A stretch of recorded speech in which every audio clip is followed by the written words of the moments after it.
এবারের ঈদযাত্রায় রেলপথে বড় ধরনের ভোগান্তি ছাড়াই হাসিমুখে রাজধানী ছাড়ছেন ঘরমুখী মানুষ। অনলাইনে টিকিট পেতে কিছুটা জটিলতা ছাড়া নেই কোনো অভিযোগ।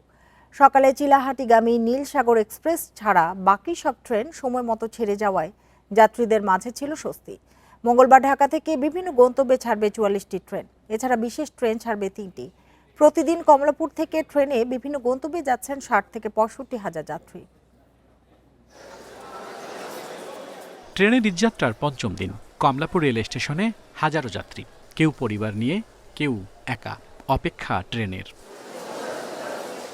কেউ বসে আছেন প্ল্যাটফর্মে, কেউ আবার ভারী ব্যাগ নিয়ে ছুটছেন কাঙ্ক্ষিত কোচ অভিমুখে। বিকাশ পেমেন্টে 10,000 টাকার বেশি অফার। শপিং চলছে তো। ভিড়ের মাঝে শিশুদের নিয়ে মা বাবার ঘরে ফেরার দৃশ্যের মাঝে মিলেছে ঈদের আমেজ। ট্রেনের অপেক্ষায় থাকা প্রতিটি পরিবার এক একটি গল্প, যার কেন্দ্রে রয়েছে ঈদ। প্রতিবারই আমরা রোজারিতে বাড়ি যাব না, এরকম করতে করতে একটা হাজব্যান্ড ওয়াইফের মধ্যে গ্যাঞ্জাম হয়ে যায়। গ্যাঞ্জাম হওয়ার পরে তারপরে আমরা একদম লাস্টে ডিসিশন হয় যে যেতে হবে। মা বাবা আত্মীয় স্বজন সবার সাথে ঈদ করব, আসলে আনন্দটা একটু অন্যরকম, ফিলিং সো হ্যাপি। এবারের ঈদযাত্রা বেশ স্বস্তিদায়ক, নেই ভোগান্তির অভিযোগ। কমলাপুর স্টেশন থেকে সময়মতোই ছেড়েছে বেশিরভাগ ট্রেন। আগামীকাল থেকে হয়তো বা হতে পারে, কিন্তু আজকে এরকম ভোগান্তির শিকার হয়নি আমরা। বগিতে এখানে ট লেখা, তো আমাদের ইও বগি আমরা কোথাও খুঁজে পাচ্ছিলাম না, তো ওইটা নিয়ে একটু প্রবলেম হয়েছিল। পরবর্তীতে যখন বললো যে না এটা ইও বগি, আর কোনো প্রবলেম হয় নাই। ট্রেনের আসলে প্রপারলি টিকিট পাওয়া যাচ্ছে না, বেকারদের কাছ থেকে টিকিট কাটতে হয়।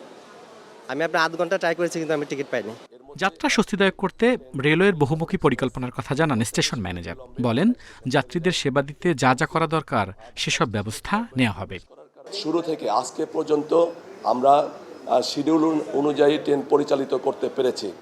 আমি আশা করব যে ঈদের শেষ দিন পর্যন্ত আমরা যাত্রীদেরকে তাদের যাত্রা নির্বিঘ্ন এবং স্বাচ্ছন্দ্যময় এবং সময়ানুবর্তিতার সাথে তাদের গন্তব্যে পৌঁছাতে পারব।